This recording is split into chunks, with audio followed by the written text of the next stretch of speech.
Hi there! Have you heard of the concept of learning organizations? Yes? No? However, today I'm going to explain to you what a learning organization is, and we are going to visit one. You as a student are probably most familiar with learning. You had to learn your whole life already, and you still do.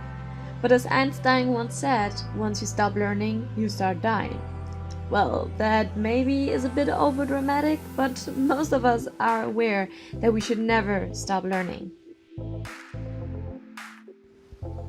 And this is where we get to the learning organizations. In the end, it means that you should not stop in your development. Especially for companies, it is important to keep track, otherwise your competition will overtake you.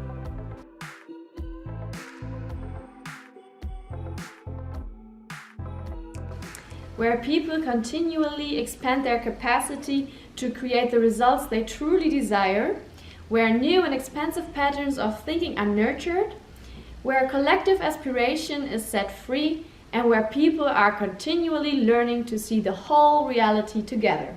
That was the definition of Peter Senge, a senior lecturer in leadership and sustainability at the MIT Sloan School of Management, who laid the foundation with his book The Fifth Discipline, The Art and Practice of the Learning Organization in 1990. This is quite a philosophic definition, but he actually addresses organizational learning and the need to develop the right environment for it. He proposed a framework built of 5 disciplines. The first discipline is personal mastery. Senge describes this as a process where an individual strives to enhance his vision and focus his energy and to be in a constant state of learning. The second discipline are mental models, deeply ingrained assumptions, generalizations, or even pictures and images that influence how we understand the world and how we take action. These must be recognized and challenged to allow room for new ideas and changes. And the third discipline is building a shared vision. Shared vision is a powerful motivator. A leader's vision does not necessarily become shared by his employees. The key here is to pass on a picture of the future, to influence using dialogue, commitment, and enthusiasm rather than to try to dictate. Storytelling is one possible tool that can be used here. The fourth discipline is team learning. A state where the team members think together to achieve common goals. It builds on shared vision, adding the element of collaboration. The fifth and the last discipline is systems thinking. Systems thinking means to understand interdependency and complexity and the role of feedback in systems development. It is about seeing the big picture. To give you another viewpoint, Professor at Harvard Business School David A. Garvin challenged the views of Senge and developed his own definition of a learning organization. He said, a learning organization is an organization skilled at creating, acquiring, and transferring knowledge, and at modifying its behavior to reflect new knowledge and insights.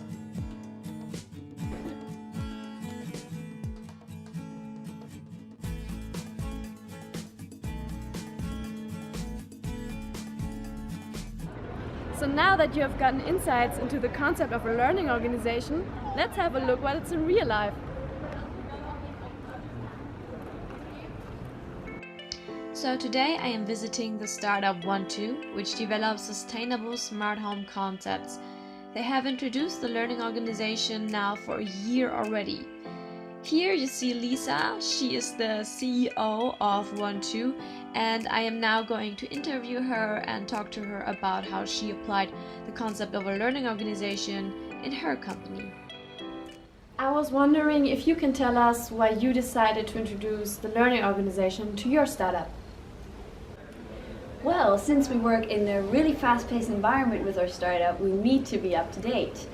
Technologies develop so quickly, and since sustainability is a hot topic right now, every day new things evolve, and we have to be one step ahead of our competition. So learning is inevitable for us, especially in the R&D department. And if we don't learn and grow, we lose. Many organizations in the past have failed since they were too sure of themselves and their position, and they did not notice that they were behind. But what exactly does a learning organization do? First, we practice systematic problem solving. For that, we use the plan, do, check, act cycle. We are using facts only and erase all assumptions and guesswork. And so we're able to establish this through a program that was similar to the one that Xerox launched in '83. In small groups, we develop problem-solving techniques, and now we follow 6 steps to make decisions. Generating ideas and collecting information, reach consensus, analyze and display the data, and then we plan the action. And for that we use techniques such as Gantt charts, cause and effect diagrams, and other helpful tools that we were taught, and so every employee now is able to use these. Sounds very interesting and quite handy as a practice. The next practice we do is experimenting. This gives opportunities to expand the horizon and see, for example, what can be improved. So, in what context do you give your employees space for experimenting? Well, we have one employee who is traveling around the globe to find new inspirations and see what the competition is doing and what is developed in universities right now. And he brings back all the knowledge and we apply it. So, next to that, we also need to motivate our employees to take risks, but we also train them in analyzing the experiments correctly in terms of statistical methods and how to attractively display these findings. Without experimenting and testing, you cannot grow. I mean, that's really an important part of a learning organization. Yeah, definitely, but yeah, you also need to learn from your mistakes, otherwise you will repeat it all over again. Yeah, that's so true.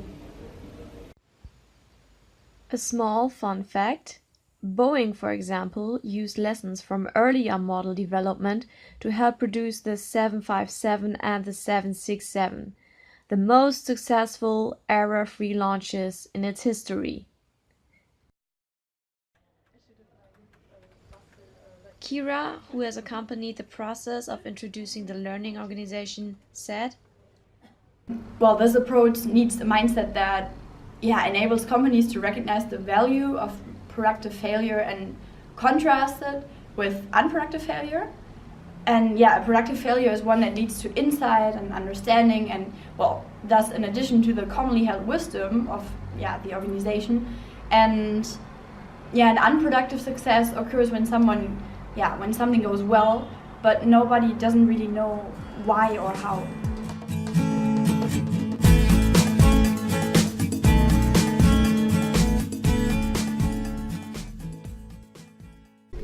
As a learning organization, you also need to learn from others. We do this on the one hand through benchmarking, a process that begins with a thorough search to identify best practice organizations. There we continue with careful study of our own practices and performance progress through systematic site visits and interviews. And in the end, we conclude this with an analysis of results, development of recommendations, and the implementation. Not only the internal analysis is helpful, says Lisa, but also her customers provide her with competitive comparisons and immediate feedback about her services. And companies need these insights at all levels, from the executive suite to the shop floor. Essentially, learning organizations need to cultivate the art of open, attentive listening and see criticism as opportunities to learn from. Of course, in the end, we need to make sure to transfer the knowledge we have gained through these practices and implement it. And how do you do this here? With good training programs that HR set up. The employees need to experience the new knowledge and directly practice it, the same way as we taught the problem-solving techniques. And incentives are the key in transfer of knowledge. So if employees see that their learning is applied in real life, the progress is far more likely. So Kira, I'm wondering, what benefits do you see in being a learning organization? It makes us a highly innovative company, and we all engage with our work on a totally different level. I can see how everything improved, and I mean the quality of our product services, our decision-making process, the way we work together. Yeah, but when I look back, however, it was quite a long road and it took a lot of effort. And what would you say were the challenges? Yeah, the challenges were that it consumed a lot of time, and we're still not there where we actually want to be.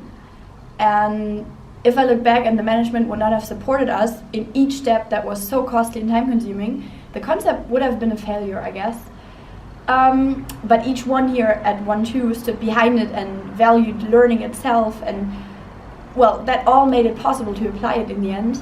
And it would have been quite difficult if people would have been resistant to change or think they would already be perfect.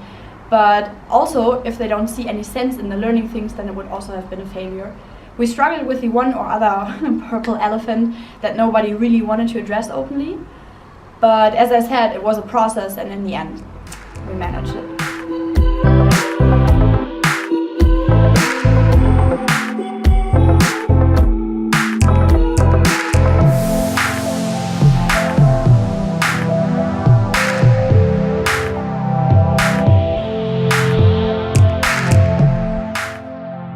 So, which barriers do you see when it comes to introduce learning organizations?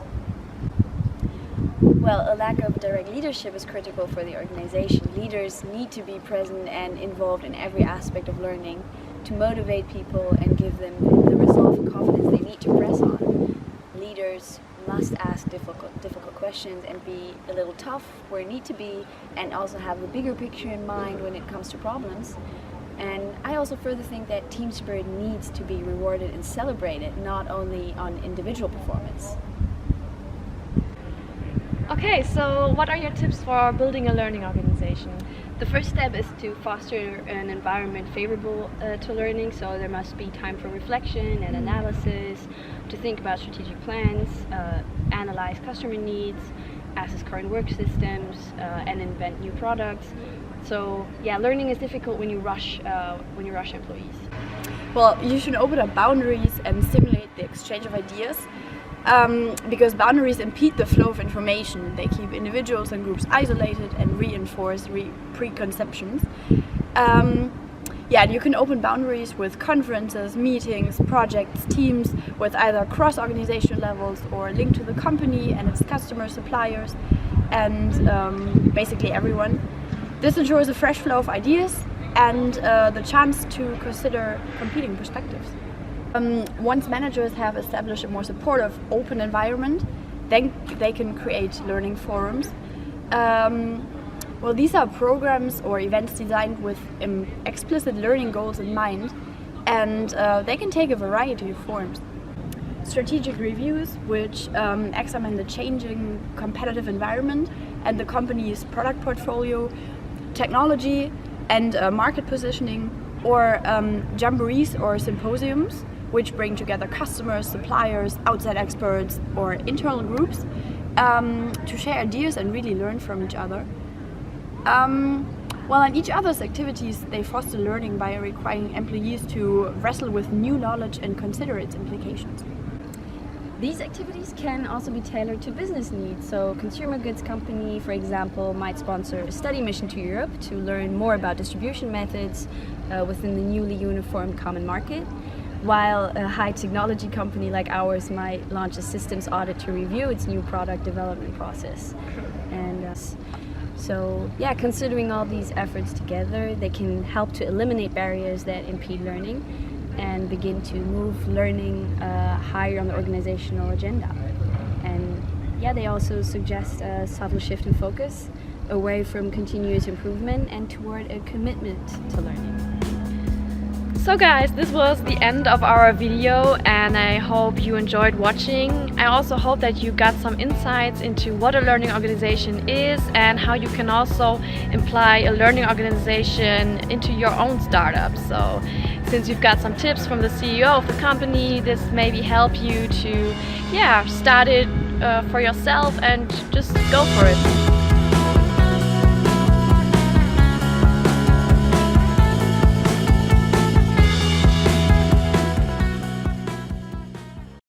Have you heard of the concept of learning organization? Yes? No? Go. So now that you have gotten insights concept of a learning organization, let's Our competition, so learning is inevitable for us. Sorry. no. Läuft. The next. Ich lass einfach durchlaufen. Yeah. The next practice we do is Go. And how do you do? So, what are your tips for starting a learning organization? For starting a learning organization.